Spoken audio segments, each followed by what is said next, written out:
Hello my dear students, how are you all? I hope you are all fit and fine at home. मैं हूं करण भट्ट और मेरे YouTube channel में again आपका फिर से एक बार और हार्दिक स्वागत है। गाइस, स्टैंडर्ड 12 गुजरात बोर्ड के सब ओ सी एम सब्जेक्ट की हम लोग बात कर रहे थे और जिसमें इस वीडियो में हम लोग पर्टिकुलरली डिस्कस करने वाले हैं thoughts of classical theory. So guys, let's begin.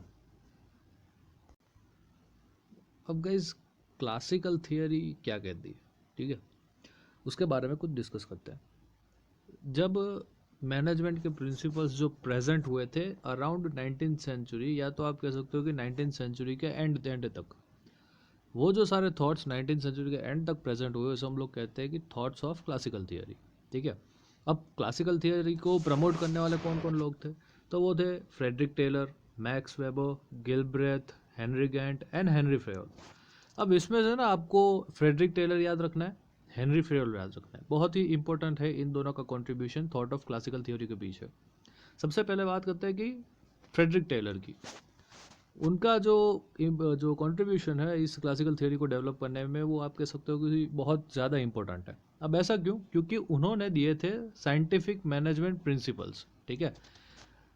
Frederick Taylor ने साइंटिफिक मैनेजमेंट प्रिंसिपल्स दिए थे और उसी की वजह से जो उनका इंपॉर्टेंस माना जाता है वो सबसे इंपॉर्टेंट माना जाता है। गाइस, बहुत बारी क्वेश्चन ये आपको एग्जाम में भी देखने को मिलेगा कि भाई फ्रेडरिक टेलर के साइंटिफिक मैनेजमेंट के प्रिंसिपल्स कौन से हैं, उसे एक्सप्लेन कीजिए। ठीक है।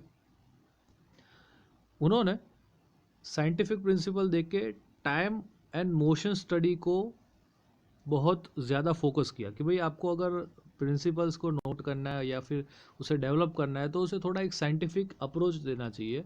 और उन्होंने साइंटिफिक अप्रोच देते हुए टाइम एंड मोशन स्टडी एक डेवलप किया, ट्रेडिशनल मेथड की जगह टाइम एंड मोशन स्टडी।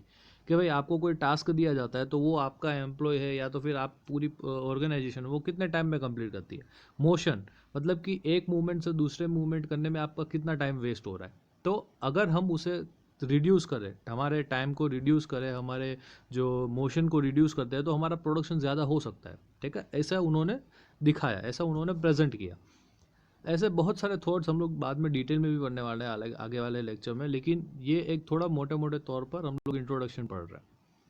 इसके बाद आप कह सकते हो कि ये जो साइंटिफिक प्रिंसिपल है सारे के सारे जो हमारे फ्रेडरिक टेलर ने दिए, उसमें सबसे इम्पोर्टेंट था स्पेशलाइजेशन इन मैनेजमेंट।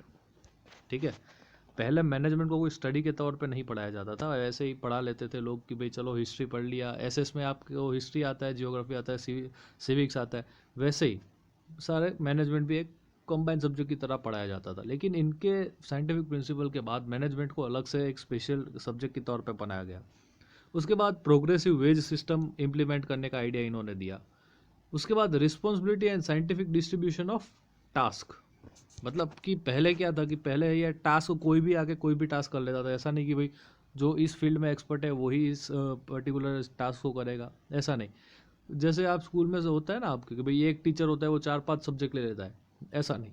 एक टीचर है वो एक ही सब्जेक्ट लेगा क्योंकि उसका स्पेशलाइजेशन है उसमें। ठीक है। तो वो सारी चीज़ें हमारे फ्रेडरिक टेलर जी ने बताई साइंटिफिक प्रिंसिपल्स में। अब इनके बाद एक आते हैं महाशय हेनरी फेयोल। हेनरी फेयल का भी इम्पोर्ट जो कंट्रीब्यूशन है इसमें बहुत ज़्यादा रहा हुआ है क्लासिकल थियरी में, क्योंकि उन्होंने जो है जनरल प्रिंसिपल्स ऑफ मैनेजमेंट जो था वो प्रेजेंट किए, general principles of management present किए। और उन्होंने ये डिफाइन किया कि भाई बिजनेस यूनिट एक होता है, उसके अंदर बहुत सारे टास्क होते हैं। ऐसा नहीं है कि एक जनरल टास्क है, बहुत सारे डिफरेंट डिफरेंट टास्क होते हैं। और उस सारे के सारे टास्क की कुछ लिमिट्स जो होती है वो उन्होंने डिसाइड की। ठीक है। कि भाई अलग अलग लेवल पे आपको अलग अलग मैनेजरियल ड्यूटीज़ परफॉर्म करनी पड़ेगी। और यही मैनेजमेंट जो ड्यूटीज़ है उन्हें हम लोग क्या मानते हैं? उन्हें मानते हैं हम लोग यूनिवर्सल प्रिंसिपल ऑफ मैनेजमेंट। ठीक है। यही मैनेजरियल ड्यूटी जो आपको डिफरेंट लेवल पे परफॉर्म करनी पड़ती है उसे हम लोग कहते हैं यूनिवर्सल प्रिंसिपल्स ऑफ मैनेजमेंट, या तो फिर आप कह सकते हो जनरल प्रिंसिपल्स ऑफ मैनेजमेंट। इनके अलावा मैक्स वेबर का भी कंट्रीब्यूशन ज़्यादा रहा है क्लासिकल थियरी को डेवलप करने में। और till 19th century formats and size started to change due to industrial revolution. आप सबको पता होगा कि अराउंड 18th सेंचुरी में हमारे इंग्लैंड में जो है, ब्रिटेन में इंडस्ट्रियल रिवॉल्यूशन स्टार्ट हुआ था। और 19 में वो आप कह सकते हो कि जो हमारा फर्स्ट इंडस्ट्रियल रिवॉल्यूशन था वो अपने पीक पे था। तो डेफिनेटली अब क्योंकि इंडस्ट्रियल रिवोल्यूशन हो रहा है तो अब नए नए थॉट्स आएंगे, नए नए थियोरीज आएगी इंडस्ट्रीज़ को लेके, तो वही सारी चीज़ें ये पूरे टाइम पीरियड के दौरान डेवलप हो रही थी, ठीक है।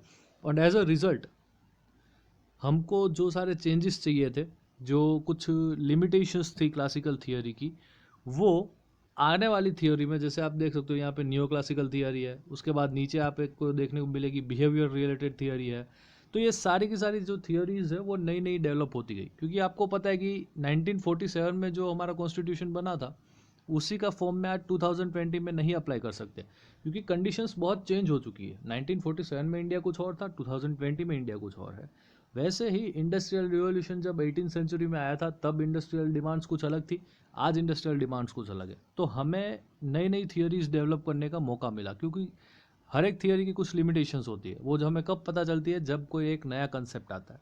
तो नया कंसेप्ट आया तो उसके ऊपर अगेन एक नई थियोरी आई होगी, ठीक है गाइस। तो इस वे में पूरी सिस्टम काम करती थी।